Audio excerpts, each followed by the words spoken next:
old, but our history, the history of the tribals, is old as the sun, is old as the earth. मतलब आप समझ गए होंगे कि उतने ही पुराने हैं जितना सूर्य है। तो आदिवासियों का जो इतिहास है उसको बताने में कई पीढ़ियां खप जाएगी, फिर भी नहीं बता पाएंगे। आदिवासियों का जो संस्कृति है वो इतनी समृद्ध है, बताते बताते कई दिन होंगे, कई दिन हो जाएंगे, लेकिन पूरी नहीं होगी। आदिवासियों का जो विश्वास है, धार्मिक विश्वास है, वो इतना है कि उसको बता नहीं सकते। तो मैं ये कहना चाहूंगा, मैं एक थोड़ा सा इतिहास, एक रत्ती भर इतिहास आपके सामने रखना चाहूंगा। हम इस देश के मालिक हैं, हम इस देश के राजा हैं, हम राजा की संतान हैं और ये देश हमारा है।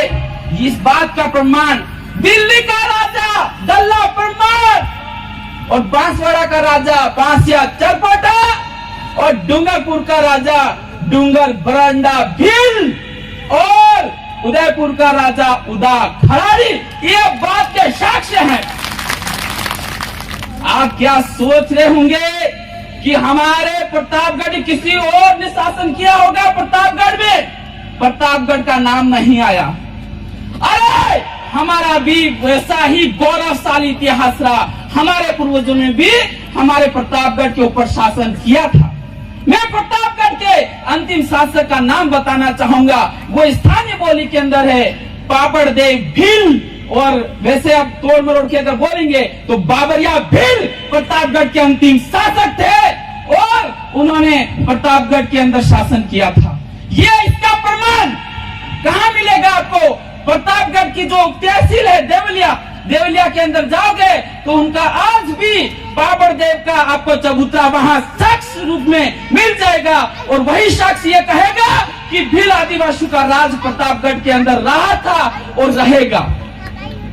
हमारी आज जो स्थिति हुई है, whatever the condition of our people, due to that we forgotten the history of ours, हमारी आज जो स्थिति हुई है वो हमारे इतिहास को भूल जाने के कारण हुई है। हमारा गौरवशाली, हमारा जो इतिहास था वो हमने भुला दिया है, इस कारण से हमारी ये आज स्थिति हुई है। इसलिए वापस उस स्थिति को पाने के लिए हमें संघर्ष करना पड़ेगा, और वो संघर्ष हमें हमारी जिम्मेदारियों को हमें लेना पड़ेगा। We have to take our responsibility. We have to take responsibility and don't think that we are servants. Think about that we are people, ruler of this India, and we will be king of India. Like that way, if you think, and definitely you will get that position. अगर आप इस तरीके से सोचोगे तो वापस आप उस गौरवशाली इतिहास को पा सकोगे। इसके लिए हमें क्या करना पड़ेगा? इसके लिए जो बच्चे पढ़ रहे हैं पढ़ें, जो डॉक्टरी कर रहे वो डॉक्टरी करे, जो टीचर बनना चाहता है ज्यादा से ज्यादा नॉलेज प्राप्त करें, क्योंकि आज के समय में हम कह रहे हैं कि हमारा आरक्षण खत्म हो रहा है। मैं ये कह रहा हूँ कि लगभग आरक्षण खत्म हो गया। खत्म कैसे? कि हर चीज सरकारें निजीकरण कर रही है। निजीकरण, हमारा जो टैक्स इकट्ठा होता है, हम जो पैसा देते हैं, जिस पैसे से टैक्स इकट्ठा होता है वो सारा पैसा निजी संस्थाओं में जा रहा है। सरकारें अब पैसा निजी स्कूलों में दे रही है, निजी अस्पतालों में दे रही है। तो हमें क्या करना होगा? उनको चलाने वाले तो दूसरे हैं और सारा पैसा उनके पास जा रहा है। आपने कभी सोचा क्या? आपने वो पद आ रहे हैं, पद कम आ रहे हैं, ये दिख रहा है, लेकिन करोड़ों अरबों रुपए प्राइवेट अस्पतालों, सीएनजी योजना के माध्यम से और प्राइवेट स्कूलों के अंदर जा रहा है। वो एक निजीकरण के माध्यम से हमारे रिजर्वेशन को खत्म किया जा रहा है। तो हम क्या कर सकते हैं? What can we do and what to do? That's we have to think. That's we have to think. Each and everybody has to think. हर एक व्यक्ति की जिम्मेदारी है कि कैसे हमारी कौम को वापस उस स्थान पे ले जाएं जिस समय पहले थे हम, राजा की पोजीशन में कैसे ले जाए, ये सोचना पड़ेगा। और इसके लिए हम हर क्षेत्र में, हर मोर्चे पर हमें लड़ना होगा। तो उसके लिए आपको 2 घंटे एक्स्ट्रा मेहनत करनी पड़ेगी और आने वाले 10 साल के लिए सोचना पड़ेगा, और निश्चित रूप से हम आने वाले 10 सालों में बहुत कुछ कर पाएंगे। आज अगर आप कहेंगे कि हमारा प्रतापगढ़ जिले के अंदर आदिवासियों का खुद का हॉस्पिटल होना चाहिए, बड़ा हॉस्पिटल होना चाहिए, ताकि हमारे लोग कहीं भी दर्द नहीं भटके, तो ही हम हमारे गौरव को स्थापित कर पाएंगे। हमें यह सोचना होगा कि प्रतापगढ़ जिले के अंदर, न सिर्फ प्रतापगढ़ जिले के अंदर बल्कि पूरे भील प्रदेश में आदिवासियों की यूनिवर्सिटी होनी चाहिए, आदिवासियों का कॉलेज होना चाहिए, तभी हमारे गौरव को बचा पाएंगे, तभी हमारी संस्कृति को बचा पाएंगे, तभी हमारे जो रिलीजियस फेथ है उसको बचा पाएंगे। और ये आसान, it is not very difficult, it is not very impossible, it is not very big task. It is in our problem, in our mind. We think that it takes very hard. We think that हमारे दिमाग में हम इसको खतरनाक बनाते हैं। मैं ये कह रहा हूं, अगर भारत प्रतापगढ़ का इतिहास पुनः स्थापित करना है तो आपको बाबरिया भील की मूर्ति स्थापना करने के लिए पूरे जिले में 1-1 रुपया सहयोग करना होगा। खाली 1-1 रुपया का आपके 1 रुपये से कोई 1 ट्रॉली ईंटें देगा, कोई सीमेंट देगा, कोई मिस्त्री देगा, और बाकी पैसों का हम बहुत बड़ी मूर्ति लाएंगे। बहुत जल्द रिसर्च चल रहा है, गहराई से चल रहा है कि हमारा बाबरिया भील कैसा था, हमारा बाबरिया भील कैसा था। और मैं ये मानता हूं इसके लिए पूरे जिले भर से सहयोग मिलेगा और सबसे बड़ी मूर्ति बाबरिया भील की प्रतापगढ़ के अंदर लगेगी। यही हमारा स्वाभिमान होगा, यही हमारा गौरव होगा, और आने वाली पीढ़ी देखेगी इस देश के ऊपर हमारे पूर्वजों ने शासन किया हुआ है। हम जो संतानें हैं, हमारे अंदर जो खून है वो रॉयल खून है, और इसके लिए वो हर व्यक्ति सहयोग करेगा जो अपने बाप की मूर्त की औलाद है, जो अपने बाप की मूर्त की औलाद है, वही व्यक्ति इसके अंदर सहयोग करेगा। जो दलाल की है, गैर की है, वो नहीं करेगा। जिसके अंदर स्वाभिमान है, जो एक बाप की औलाद है, इसके अंदर सहयोग करेगा। और इस तरह से सहयोग हॉस्पिटल बनाने के लिए करेगा, इस तरह का सहयोग कॉलेज बनाने के लिए करेगा, और इस तरह का सहयोग यूनिवर्सिटी बनाने के लिए करेगा। और निश्चित रूप से हम अपना गौरवशाली इतिहास को पा लेंगे और पाने में सक्षम होंगे। और हमारा आदिवासी परिवार इसका मार्गदर्शन है, और निश्चित रूप से इनके मार्गदर्शन में मैं ये कहता हूं, जीवन में आपने जिससे भी प्यार किया है, I think that is a fake love. अगर वास्तव में आपके जीवन में प्यार करना चाहते हो तो किससे करना? भील प्रदेश से करना। अब जीना और मरना सब सिर्फ भील प्रदेश के लिए।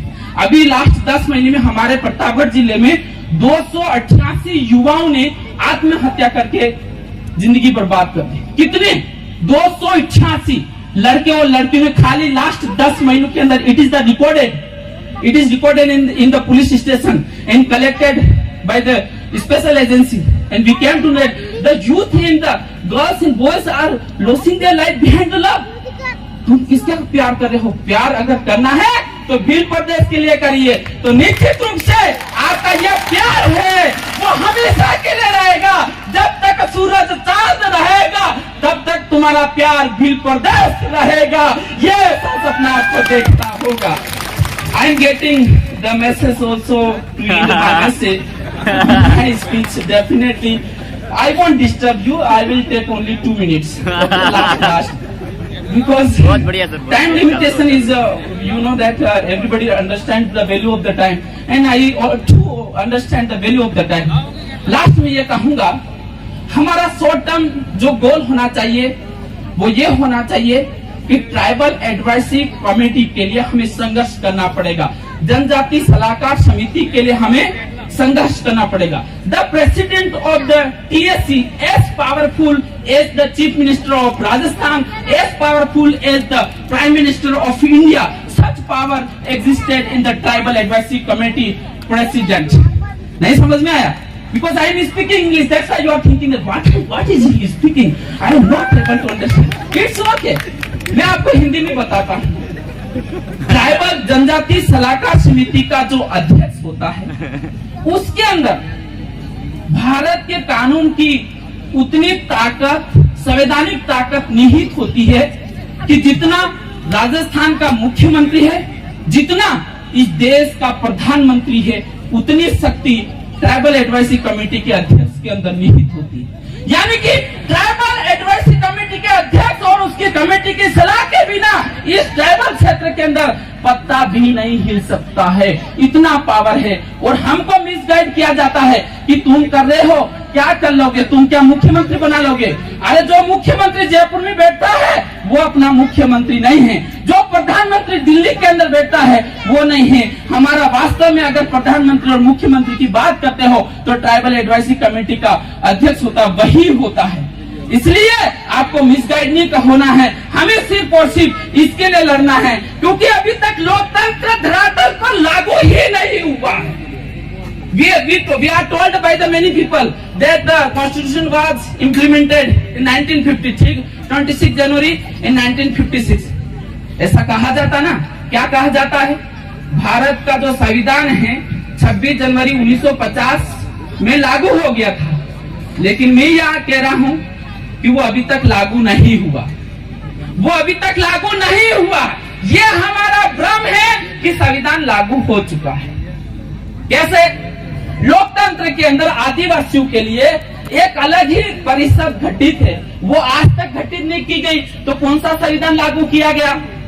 ये तो राठौड़ी चल रही, राठौड़ी, आप समझ रहे हो, राठौड़ी, कोई पता नहीं, और ऐसे ही कानून पे चल रहे हैं। तो इसलिए हमारे इस ट्राइबल क्षेत्र के अंदर अगर आप इस देश का कानून लागू करना चाहते हो तो आदिवासी परिवार की सिलेक्शन प्रणाली के माध्यम से 17 में से 17 विधायक भेज दो, उस दिन वास्तव में लोकतंत्र लागू हो जाएगा। ये मैं कह रहा हूँ और आदिवासी परिवार कह रहा है। उस दिन पहला निर्णय लिया जाएगा कि इस क्षेत्र में संचालित जितने भी प्राइवेट कॉलेज है उनको बंद किया जाए, सिर्फ सरकारी कॉलेज चलेंगे और सारा पैसा उसमें लगाया जाएगा। इस क्षेत्र के अंदर जितने प्राइवेट अस्पताल चल रहे हैं सबको बंद किया जाए और सरकारी अस्पतालों को सबसे अधिक सुविधाजनक बनाया जाए और इस पेशेंट को बाहर नहीं जाना पड़े, ऐसे निर्णय लिए जाएंगे। और जो नौकरियां नहीं लड़ रहे अपन, अरे 8 पद ही आए, इस बार तो नर्सिंग में पद ही नहीं आए, सारे उधर चले गए।